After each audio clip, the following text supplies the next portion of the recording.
You're listening to the Big Shaw Sports Report on Northeast Streaming Sports.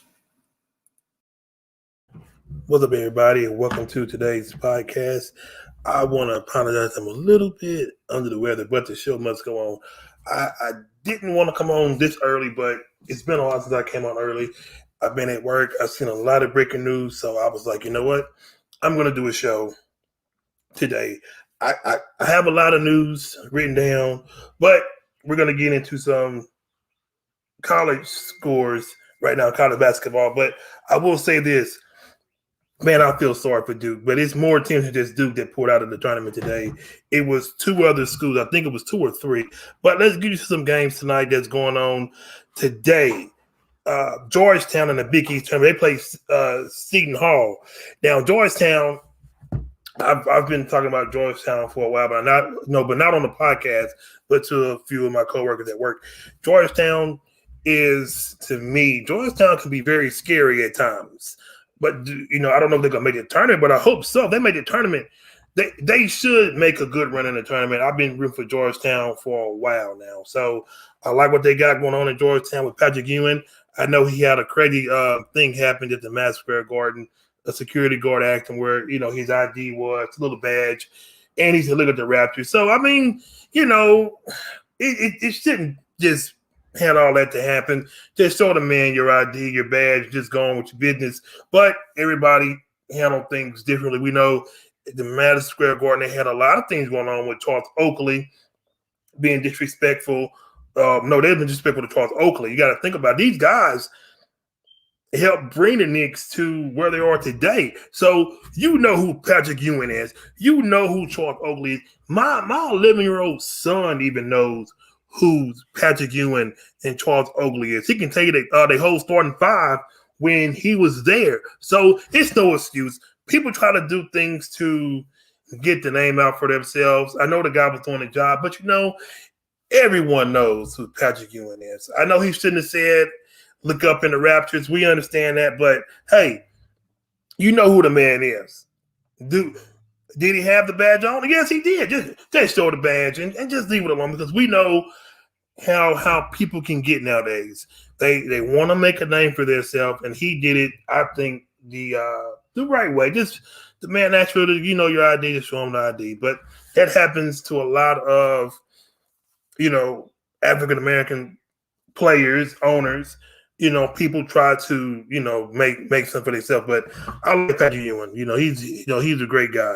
But let's just keep on going in the Big 12 tournament. Oklahoma State and Baylor.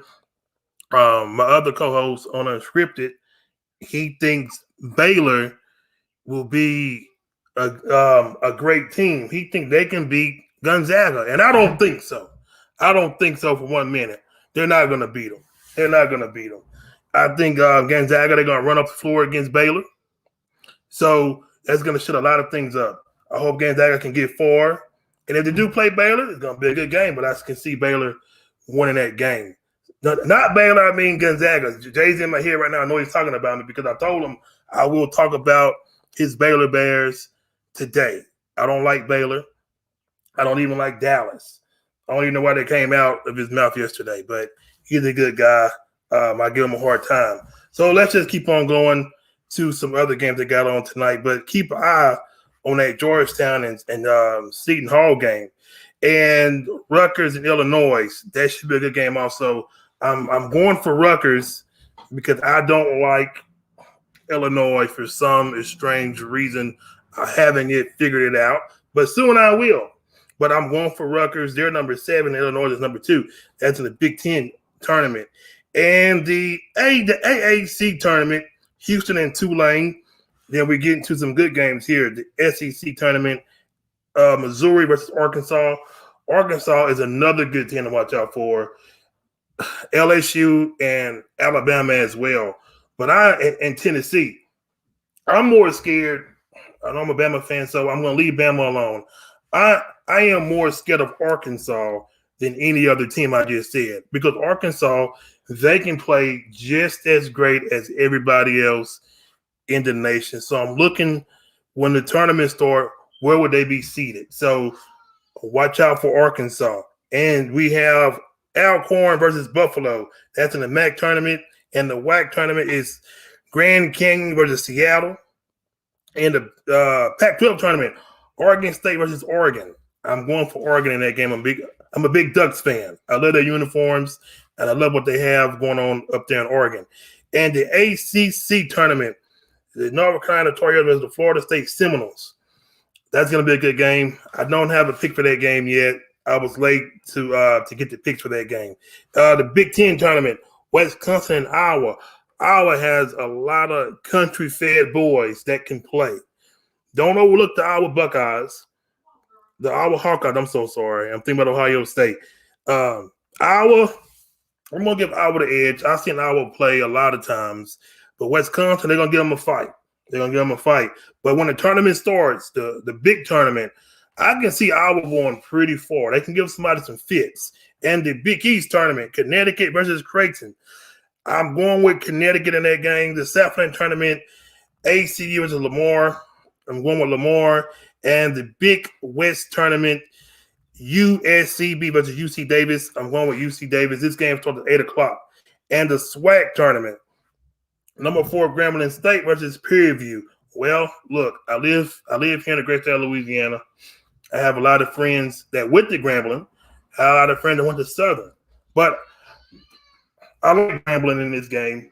So I hope Grambling pulls it out and they go for also. In the Mount West tournament, Nevada versus San Diego State. I'm going with San Diego State. And another SEC game, the Ole Miss Rebels versus the LSU Tigers. It's a no-brainer. I'm going with LSU for that game. I'm so sorry I had to say those 3 letters. It hurts me to say it. The Big Sky tournament, Montana versus Eastern.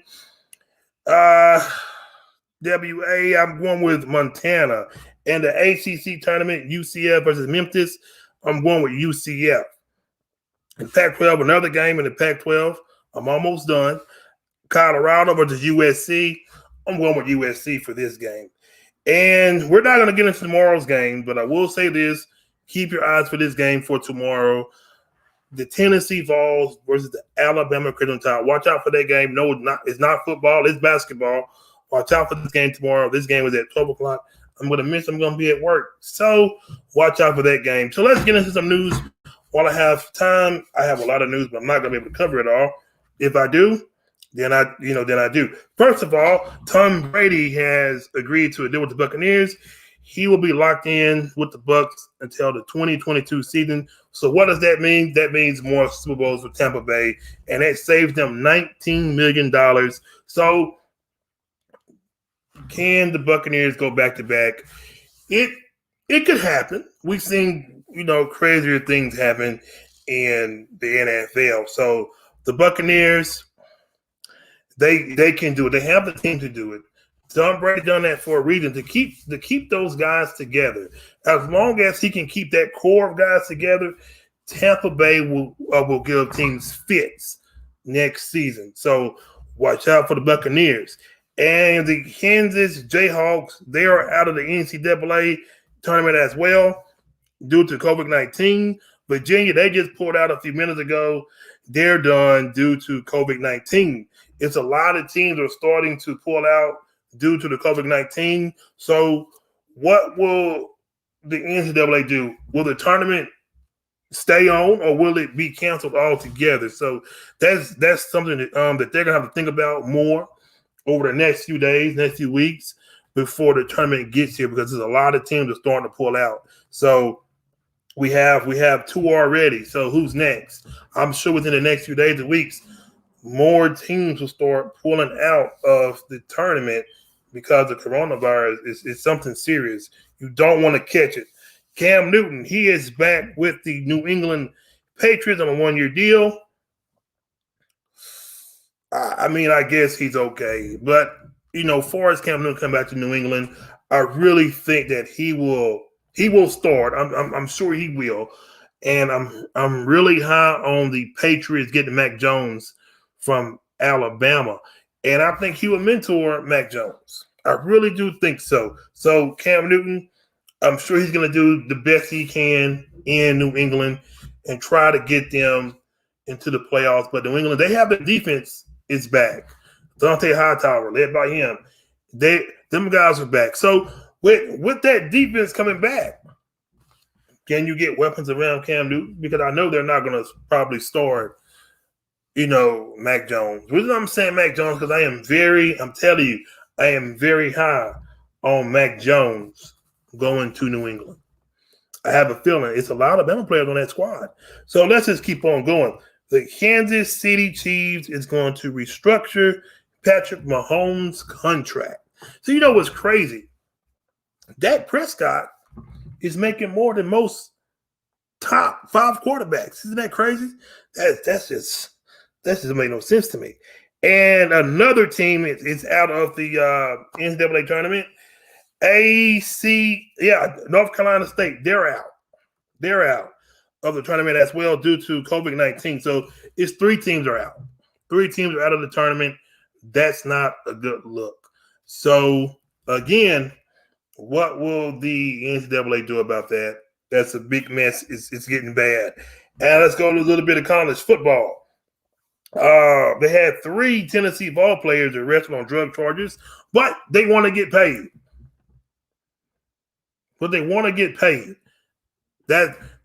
This is my thing. They shouldn't. I don't believe they should. Because if you paying these players, I can go do this and do this. No, it has to be some type of thing that they can do not to pay these guys. I don't think they should get paid. That's just me. You got these guys out here acting like this, but you want to get paid? No, I don't think so. And the Canes, their quarterback, Mr. King, he's doing okay after his for his ACL rehab. He's doing good. Hope to see him on the field this season because they do play Alabama the first game of the season. And Jerry Rice says he knows what will it take to beat Deion Sanders in Jackson State. And the San Francisco 49ers, they signed Emmanuel Mosley to a 2-year deal. So what is it that you can beat Jackson State and Deion Sanders? Let me tell you, I think Deion Sanders, honestly, he's doing a fantastic job in Jackson State. I'm a big fan of Deion Sanders. I never thought he would be a coach. I'm not going to lie. I never thought he'd be a coach. I hope that Deion Sanders can actually one day coach in the NFL. Will he be a good fit in the NFL to be an NFL coach? I think so. I think he really will. I mean, he was one of the greatest cornerbacks in the NFL. I'm sure that he has a lot of experience up there that he can get to the pros. Everyone else did it. It didn't work out for some. I think it'll work out for him. It didn't work out for Nick Saban at all. He went to Alabama. He went back to the college ranks. So I think Deion, get him up to Jackson State. I think he'll probably leave and go coach the pros. But I want to also touch on the NFL draft. It's getting closer and closer and closer and closer. I will today, in a few minutes, reveal my bust that I think will be in the draft. Every draft has a bust in it. So I'm going to go off first. I'm going to say it. Some may not agree. Some may agree. But, we all agree to disagree. And I will say the first name. And this is not the first time that I've heard. So I'm going to go with maybe Trevor Lawrence. He could be a bust. Remember, it happens so much in the NFL. These guys, they leave the college level, okay? They leave the college level, and they get to the NFL, and their game just disappears. We have seen it so many times with guys that have such a big hype in college football, but when they get to the NFL, the game just flatten out. It just disappears. They're not that guy that they once was because the game is quicker in the NFL. Yeah, I said Trevor Lawrence. And it may Devontae Smith. He may flop out. You just never know because we put so much hype behind these guys. And I learned how to stop doing that because when these guys get to the next level, when these guys get to the next level, they just flatten out. They just all of a sudden everything leaves. But I hope But I hope this. They got a guy in Clemson. I can't think of that running back's name. Nobody's talking about him at all. And he's right here from Jennings, Louisiana. Nobody's talking about this young man at all. I think this guy will be a superstar in the league. I'm just not saying that because I'm from Louisiana. He's from Louisiana. I'm saying this, for a reason. This guy's a monster. This guy is great. I think he'll be a star. In a few more years, give him time, he'll be a star. So let's talk about the Dallas Cowboys and what they need. I hate the Dallas Cowboys. I will admit it. But they need help around the board. And this is why I'm home. Patrick Surtain from Alabama. I think they should get him at corner, okay? Then find a way to fix that defensive line. Fix that defensive line in Dallas. Fix that offensive line, okay? And protect your quarterback. You got 3 wide receivers. You got CeeDee Lamb, Amari Cooper, and the other guy. So Dallas shouldn't have a problem. Now, Dak Prescott, he's going to have to show everybody. I don't care what no one says. He's going to have to show everybody why he was worth the money. Overpaid? Absolutely overpaid. He's going to have to show everybody why he was worth all that money. Did he earn it? No, he did not. He did not. He wanted Patrick Mahomes' money. Now you have the money. Now you got paid. You're going to have to show everybody, once the season starts, why you earned and why you deserve that money. His back will be against the wall if he does not show why he deserves that money. Ezekiel Elliott, he's fine. He's okay. He's a top 5 running back. He really is. But my main thing is Dak Prescott. Can he lead his team where they need to be? And who's gonna do it? Will he do it? Will he do it? We're gonna find out. I can smell it. Football season is coming up around the corner. But I want to talk about the New Orleans Saints. My New Orleans, I'm a Saints fan now. I just want everybody to know that I'm a Saints fan now. What are we going to do with our quarterback situation? Jameis Winston or Taysom Hill? Pick your poison. Now, I prefer Taysom Hill, but some may say Jameis Winston. We don't know what Jameis Winston can do. He may surprise us all and take the Saints over the mountaintop. We don't know. I thought Taysom Hill was going to be quarterback when Drew Brees retires. But I guess not. So what the Saints should do is have a quarterback competition between the two. Whoever does good or great should be the quarterback. But I don't believe for 1 minute that Jameis Winston will be that guy. That's just me speaking. Now, the Saints, they released a lot of players. So what are you going to do to replace the players that you lost? Now, can the Saints get to the playoffs? Absolutely they can. They can get there. The defense is still good. It can be better. So the thing is, how can they get better? The Washington football team, they won that division. That was a nasty division last year. That was really nasty and ridiculous. It was horrible. It was a horrible mess. But what will they do? Will they come and surprise everybody? Where's Alex Smith going? I know Fitzpatrick, he retired. He called it quits. He retired. What will Tua do? Now, the excuses will have to stop with Tua. Now, he will have an offseason. Okay? He will have an offseason. So he has to use this offseason to get better. To get better. Because there's a lot of players on my next show.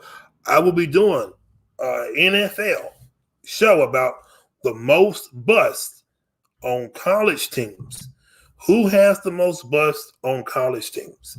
And I'm going to start in the SEC first. We have a lot of them.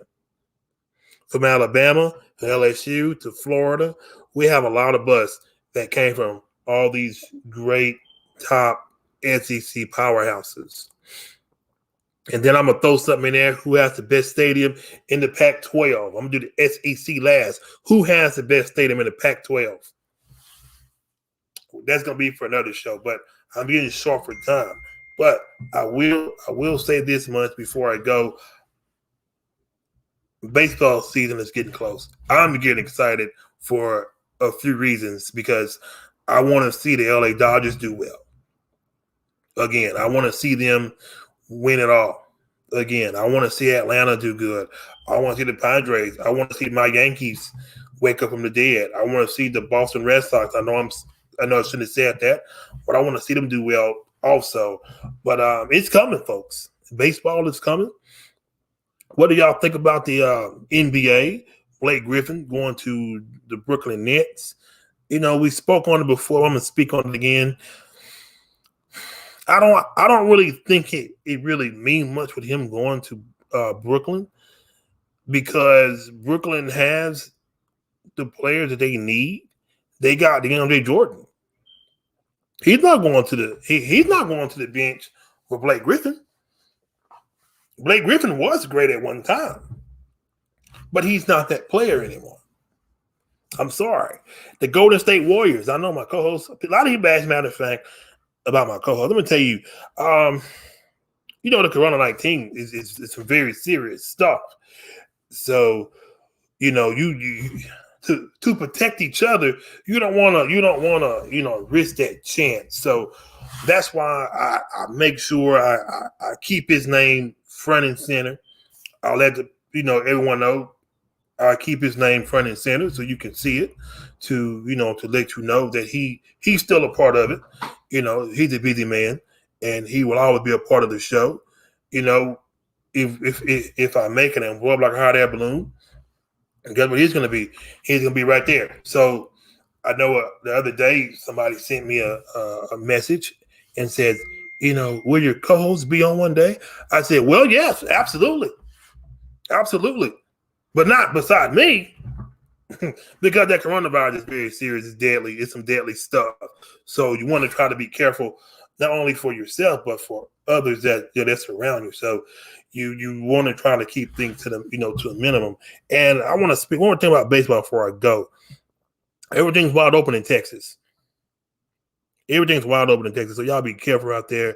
I know the baseball stadium will be wide open. And if you don't want to go, don't go. Stay home. But if you do, wear your mask, put it on. It's some very serious stuff with that virus going around. It's not gone. It's not dead at all. It's not. It's here, and it ain't going away for right now. So, but I also want to touch a little bit of wrestling right quick. I know a lot of people, it's fake. It's fake. It's fake. The Attitude Era was the best era in all of wrestling. One of the greatest rivalries in wrestling, when I came in to watch it, to me, it was Stone Cold and The Rock. Them two were great. Them two was absolutely great wrestlers in the ring. They made it so exciting. They made it so fun. It was like when Stone Cold would come in, have that beer, and he'll just go crazy and give everybody a Stone Cold Stunner and The Rock. He'll give everybody the rock bottom and say, know your role and shut your mouth. I was like, man, this man is cool. A lot of dream matches that I would love to see, but some of these guys are no longer with us, but you can always have a dream match that you always wanted to see in all of wrestling. I know people out there that likes wrestling, and they can tell you everything about it. If WCW, I said this before, if WCW wouldn't No, I wanted to say it like this. If Kevin Nash wouldn't have won that title, I know a lot of you wrestling heads should know this. If Kevin Nash wouldn't have won that title, I think WCW would have still been around. But we knew who that title was going to. We knew who that title was going to. It was going back to the NWO because the NWO was everywhere. Every day, NWO was on the show. And that's another thing that killed it. They was all over the show. They ran everything. And I was like, man, it's gonna kill the show. And sure enough, it did. Now, if WCW would have had them come on every blue moon, every other week or every other month or whatever, then it'd have been so good. Don't have them on as a group. Like have them on like singles, like a single match. Don't have them on every day of Monday Night Raw. They were there. So it was kind of like crazy to sit there and say, man, wow, man, I'm tired of seeing Kevin Nash, tired of seeing all these guys. Have them come on every blue moon. Kind of like how WWF had DX and the other groups. They didn't bring them on every day. Sometimes you may see Triple H and X-Pac come out together, but you're not going to see Road Dogg, Billy Gunn, China, and Shawn Michaels. You may see them maybe later on in the night or next Monday. But 3 Mondays from now, you will see DX all together stirring up trouble. So that's what kind of messed WCW up. It's like they didn't have no leadership at all. It's like they didn't really have nothing. If they would have kept things intact, kept things from getting out of control, I think WCW would have still been around right now, running neck and neck with WWF. But now see WWF now, to me, they're weak. They're not where they once was. That's why they bring back a lot of the old heads in the back that we don't see. But sometimes you can tell just about looking at some of these wrestlers now that the superstar from the past is writing stuff for them and showing them stuff. So, like Roman Reigns, we know who his cousin is. You can tell, like the Usos, you can tell who's behind them. You can tell. But a lot of people that don't know wrestling don't know. So it's a lot of things in WWF that they can fix and they can get better at, because when I see wrestling now, it's obvious. It's obvious who's going to win. Like when Kane and Undertaker, you didn't know. You can't sit there and say, oh, Kane was going to win. No, you didn't know because it was so good. The matches were so good between them two guys. Every time Kane and Undertaker would fight, oh, man, I was glued to the TV. I was glued to the TV. Maybe one day Kane will beat him. Then 2 weeks later, the Undertaker beat him. The Buried Alive matches was great. The Hell in a Cell was one of my favorite all-time matches in all wrestling history. Hell in a Cell, it will break you. It will hurt you. I really thought Mankind was dead when the Undertaker threw him off the cell. I said, there's no way that he's going to get back up. And Jerry King Lawler, he was hilarious when that happened. I watched that the other night, and it was hilarious. It was funny. Just to hear Jerry the King Lawler say something about Mankind. But then that's when wrestling was fun. You throw stuff in the ring. Nowadays, it's dead. But the crowds are still there because they love it. This is what we grew up on. We grew up on Val Venus and the Godfather. We grew up on King Shamrock going crazy because Val Venus had his sister. That was crazy. The corporate ministry versus the union. Now that was awesome stuff. That was awesome stuff. If they could bring that back, their ratings would shoot through the roof. And you got is it AEW? Man, they're gonna challenge WWF in the near future. They're gonna challenge him in the near future. But folks, my time is getting really, really short. But I want to say this in closing. I cannot wait to see Tiger Woods come back on the golf course. Remember that bad car wreck he was in. I wish him the best of luck in getting better and returning back to the field and in golf again. One of the greatest golfers ever played the game. But remember, baseball is coming up. Football is coming up. I love it, and y'all love it too. So that's it, everybody, for right now. I know I done talked over my time, but don't forget to subscribe on my YouTube channel at Big Shaw Sports on YouTube. Thank y'all guys very much, and I will be back on tomorrow. Thank you.